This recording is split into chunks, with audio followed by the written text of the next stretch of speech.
Before your feet even touch the floor this morning, you will probably measure your real unfiltered life against maybe 50 different lies, and your brain will just believe every single one of them. Yeah, you wake up, the room is still dark, and your hand just automatically searches for your phone. Exactly. You open an app and instantly, you are hit with this barrage of heavily curated perfection. Right. Perfect bodies and perfect lighting, flawless vacations, impeccable relationships. Yeah. And it all just registers in your mind as baseline reality. It totally sets the baseline. And just like that, before you've even had a moment to breathe or, formulate a single original thought for the day, your heart is already under pressure. You are instantly thrust into a world of impossible standards. Think about that for a second. We start our days by putting ourselves at a deliberate psychological disadvantage. Yeah, it's wild. It is a routine that millions of people undergo every single morning without recognizing the profound neurological and emotional toll it's taking. We are subjecting ourselves to a level of constant scrutiny that the human brain was simply not built to handle. Which is exactly why we are looking at today's source material for this deep dive. It's a sermon text titled, "When the Scroll Steals Your Soul." That's a powerful title. It really is. Now, our mission today is to treat this text as a map for a very specific journey. We're going to trace the path from the psychological quicksand of the modern digital world all the way to reclaiming our mental and spiritual center. And along the way, we want to extract the practical survival skills this text offers because it's a journey worth analyzing carefully. Definitely. Regardless of anyone's personal background, the observations made in this text about the human condition, our modern digital habits, and our search for identity, they're just incredibly sharp.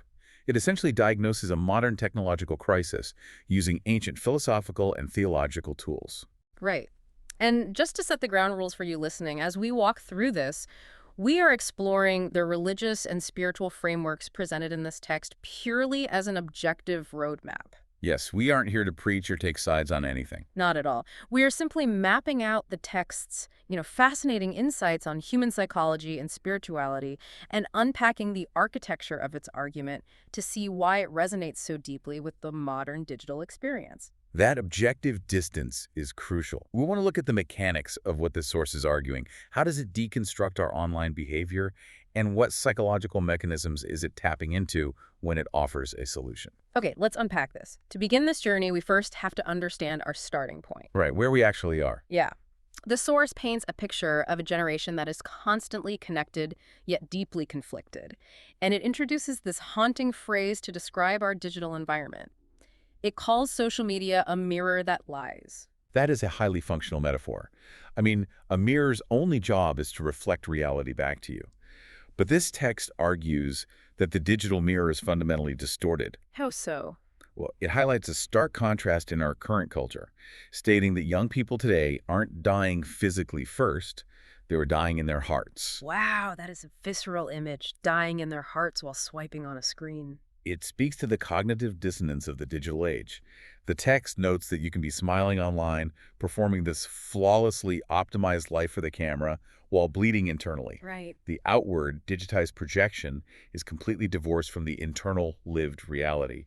And that specific gap between who we pretend to be online and who we actually are offline, it creates an immense amount of psychological suffering. And that leads to the first major hazard on this map, the first trap we stumble into right out of the gate, which is comparison. Oh, absolutely. The silent killer. Yeah, the text refers to comparison as a silent killer, arguing that the moment you measure your life by someone else's highlight reel, your peace just evaporates. It's gone. It makes me think of wandering through a massive, pristine art museum. Every single person on display is an untouchable, flawless masterpiece. As a consumer, you forget that you're walking through a highly curated exhibit where, a team of professionals chose the lighting and the angles. Right, you don't see the messy studio. Exactly. You walk out of that museum, look at your own messy, uncurated life, and you feel entirely inadequate. That museum analogy tracks perfectly with the text's reference to 2 Corinthians 10:12. The verse essentially warns that measuring and comparing yourself against others isn't just a bad habit, it's fundamentally unwise. Unwise because it's an unfair comparison. Yes, you are using a flawed metric. Yeah. You are comparing your behind-the-scenes blooper reel to everyone else's opening night premiere. But the text goes deeper than just calling it unwise, right? It breaks down the specific internal damage it causes. It does. It lists 3 deadly byproducts of this constant comparison: insecurity, envy, and self-rejection. Self-rejection. That one really stands out. The mechanism of self-rejection is particularly fascinating from a psychological standpoint. When you constantly consume images of perfection, your brain's reward center starts to associate those external images with success and survival. Okay. So then your own normal, imperfect life begins to trigger a negative response. You actively begin to despise your own reality. So it's not just that you want what the influencer has, it's that you become hostile toward who you actually are. Precisely. And this is where the spiritual framework of the Source offers a distinct lens. It asserts that this kind of comparison actually insults the originality of God. That is an interesting reframing. Insulting the originality of God. How does the text justify that? By arguing that humans are meant to be a revelation, not a copy. If we operate under the assumption that you were uniquely designed, then trying to morph your personality, your body, or your life into a carbon copy of an influencer isn't just psychologically damaging. It's a rejection of the original design. Exactly. It is a direct rejection of your inherent original design. You are taking a one-of-a-kind masterpiece and shoving it in a closet so you can display a cheap, mass-produced replica. Man, that shifts the perspective entirely. So Okay. let's follow the causality of this journey. You fall into the comparison trap. You're wandering the museum, you're experiencing that profound self-rejection, and you start trying to become a copy of what you see, Right. what naturally happens next. Because your internal sense of worth is shattered, your brain desperately seeks an external replacement. You step right off the path and into the psychological quicksand of the digital world validation addiction. It is a devastatingly effective trap. The Source notes a fundamental shift in the basic human motivation for communication. It points out that we are no longer posting to express a thought or share a genuine moment. What are we doing instead? We are posting almost exclusively to be accepted. The metric for human worth has been externalized and digitized. Likes measure your value. Comments dictate your identity. The text anchors this part of the journey with Galatians 1:10, emphasizing the profound tension between trying to please the crowd versus being a servant of a higher calling. It highlights a serious conflict of interest. Are you performing for the approval of a digital audience, or are you living according to a stable, divine purpose? I have to push back on this premise, though. I mean, think about evolutionary biology. Humans are deeply social creatures, right? Sure. We survived on the savannah by staying in the good graces of the tribe. If the tribe rejected you, you were cast out and you died. So isn't seeking validation just a core, hardwired biological imperative? Why is this text telling us to fight millions of years of human evolution and just ignore the crowd? If we connect this to the bigger picture, you are exactly right about the biology, but you have to look at the scale of the environment. Our tribal brains evolved to handle the opinions of maybe 50 to 100 people in our immediate physical vicinity. Right, our actual tribe. Today, we have attached that ancient life-or-death survival mechanism to a global network of billions of strangers and a completely unpredictable algorithm. Oh, wow. That makes sense. We've totally overloaded the hardware. Exactly. The text is using a theological framework to address a massive biological mismatch. The Source actively positions God as the only consistent metric for worth. Okay. It deliberately contrasts the sheer instability of human validation, which fluctuates based on internet trends, outrage cycles, and literal computer code, with the absolute, unshakable stability of the divine. Because if you tie your core identity to a shifting digital crowd, your emotional state is going to be in constant, violent flux. The crowd loves you on Tuesday and, tries to ruin your life on Thursday. And that is the quicksand. Every time a post doesn't get the engagement you expected, your brain interprets it as tribal rejection, and you sink a little deeper into anxiety. You are building your entire psychological foundation on shifting sand. So we've mapped the hazards, we see the departure into the illusion of comparison, and we understand the biological trap of validation addiction.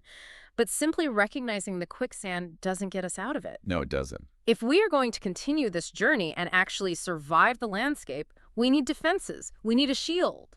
The Source provides a very clear defensive strategy centered around 2 actionable mechanisms: guarding the heart and transforming the mind. Guarding the heart. Yes. It makes a vital distinction here, stating that the greatest damage of social media isn't actually what your eyes see, it's what those images are allowed to deposit into your heart. Which brings up the text's reference to Proverbs 4:23. Guard your heart with all diligence, for out of it flows the issues of life. The concept of the heart in this ancient context isn't just about romantic feelings. Right, it's not Valentine's Day hearts. Exactly. Wow. It represents the central control room of the human being, the seat of the intellect, the will, and the emotions. The text argues that your confidence, your decisions, and your sense of purpose all flow from this control room. So if the control room is compromised, the whole system acts erratically. It reminds me of setting up a firewall for a computer network. Oh, that's a great way to look at it. Yeah, like a firewall constantly monitors incoming traffic, using specific heuristics to block malicious software. If you don't actively set up a mental and spiritual firewall to block the malware of worldly pressure, your internal operating system is just going to crash. That firewall analogy translates perfectly to the cognitive behavioral mechanics the text is hinting at. When the source talks about transforming the mind, referencing Romans 12:2, do not be conformed to this world, but be transformed by the renewing of your mind. It's talking about active neuroplasticity. Do not be conformed. That implies a continuous external pressure that is actively trying to mold us into a specific shape. Social media is not a neutral tool. It is an active programming cycle. It is constantly dictating the parameters of what success looks like, what a beautiful body looks like, and what constitutes a valuable life. It just feeds it to you. Yes, it is passively rewriting your definitions of reality one scroll at a time. Which makes the text's warning incredibly urgent. It suggests that if you do not actively, intentionally renew your mind, which the source argues happens through internalizing God's word, the world will gladly program it for you. There is no neutral state of mind. Your brain is constantly being wired by the sensory input it receives. The text forces a decision. Are you going to be the architect of your own mind, installing the software you actually want, or are you going to passively download whatever the algorithm pushes to your feed? Okay, so let's say we have our firewall up. We are diligently guarding the heart, filtering the input, and actively renewing our minds. We are safely navigating past the quicksand of validation. We're making progress. Where does this map ultimately lead? What is the actual destination of this journey? The destination is the discovery of where true identity actually resides. And the text delivers a very blunt, sobering reality check on this point. Which is? It states clearly your identity is not online. It strips away all the modern metrics we use to judge ourselves. You are not your follower count. You are not your engagement rate. You are not your curated aesthetic. It dismantles the digital scorecard entirely. And it replaces those shifting metrics with an immovable foundation, quoting Psalm 139:14, the verse about being fearfully and wonderfully made. Right. It roots human identity in creation, not in digital curation. The core philosophical concept here is that a person's ultimate value was entirely settled long before they ever posted their first picture. According to the text, you were approved before the world even saw you. That realization completely short-circuits the dopamine loops of validation addiction. If you can actually internalize the belief that your fundamental value is already settled and permanently approved, the desperate hustle for online worthiness just vanishes. It really does. You don't need to post to earn your right to exist. It neutralizes the anxiety entirely. And it culminates in a defining charge from the text. Humans were not created to compete, but to complete an assignment. Not created to compete, but to complete an assignment. So what does this all mean? We've traced this journey from the initial illusion of the digital mirror, navigated the biological and psychological quicksand of validation, put up our cognitive firewalls, and arrived at an anchored sense of identity. That's the path. How do we actually walk this out in daily life? Well, every journey requires a set of survival skills for the road ahead. The text provides 5 specific lessons, but rather than just a checklist, they really operate as a cohesive strategy for interacting with the modern world. Okay, let's hear them. The first major theme involves piercing the illusion and protecting your mental space. Meaning the realization that not everything you see is real. Exactly. The text urges us to constantly remember that we are looking at highlights, while the real messy battles are hidden from view. And because that illusion is so pervasive, you have to fiercely protect what you consume. Because what enters your eyes eventually shapes your internal reality. Which loops right back to the firewall concept. You can't just set it up once, you have to maintain it daily. What's the next theme for our survival kit? The second theme deals with pace and peace. The text reminds the reader that your pace in life is different for a reason, emphasizing that God is not in a hurry. That is such a countercultural idea. When you are constantly scrolling through everyone else's milestones, the overwhelming sensation is that you are falling behind. Oh, always. Someone is always achieving more, traveling further, making more money. But if you remove the element of competition, if you remember that growth isn't a race against the digital crowd, the pressure just dissolves. It allows you to breathe and actually experience your own life. And that leads to the final and perhaps most challenging thematic lessons of the text, navigating the noise through silence and focus. The text makes a fascinating claim here. It says, silence is powerful. You don't have to post everything to prove anything. I want to linger on that because in our current oversharing economy, that is a radical concept. It attacks the unwritten rule of the digital age. If you didn't document it and share it, did it even really happen? Right. We've turned the documentation of an event into the actual event itself. Think about the last time you experienced a beautiful sunset or a great meal, and your first impulse was to capture it for an audience rather than just experience it. It's almost an automatic reflex now. It is. So to actively choose silence, to experience a milestone or a moment of joy and say, I'm going to keep this entirely for myself, feels like an act of rebellion. It builds immense internal strength because you are no longer relying on external witnesses to validate your experiences. And that practice of silence is essential for the final lesson the text offers, ensuring that God's voice, or your core internal compass, is louder than the crowd. Because if the crowd is the loudest voice in your life, you will inevitably end up confused since the crowd is constantly changing its mind. You have to tune your ear to a consistent signal. Amidst the infinite noise of the attention economy, finding that stable frequency is the only way to maintain your direction. It all comes back to where we direct our attention. As we bring this deep dive to a close, I think it's vital to highlight how the source lands the plane. Because after all this deep analysis of the dangers of the digital world, it offers a surprisingly balanced conclusion. It doesn't claim that social media is inherently evil. No, it avoids pure technophobia entirely. The argument isn't that technology is the enemy. The argument is that losing your soul to it is the danger. Right. The goal of this journey isn't to throw your phone in a river and disappear into the woods. The goal is to rediscover your inherent identity, fortify your mental center, and then re-engage with the digital world from a position of absolute strength rather than a position of desperate need. It is ultimately a text about regaining sovereignty over your own mind. And to help the reader maintain that sovereignty, it leaves us with a highly practical filtering mechanism. A question to carry with you. What is the question? The text asks you to pose this to yourself before you begin scrolling tomorrow. Is this feeding my purpose or draining my peace? Is this feeding my purpose or draining my peace? That cuts right through the noise. Think about the accounts you follow. Think about the last time you engaged in an endless comment section debate. If you apply that single filter, it completely reorganizes your digital landscape. It forces you back into the driver's seat. Because the undeniable reality that this source illuminates is simple. Whatever you consistently consume will eventually control you. Whatever you consume will eventually control you. Which brings us to a final thought for you to take away. We started this journey by talking about the danger of waking up, reaching into the dark for a glowing screen, and immediately flooding our brains with the algorithm's version of reality. We let a machine dictate our first emotional response of the day. Putting the heart under intense pressure before the day even begins. But if it's true that our daily consumption actively wires our brains and controls our reality, what would happen if we completely flipped the script?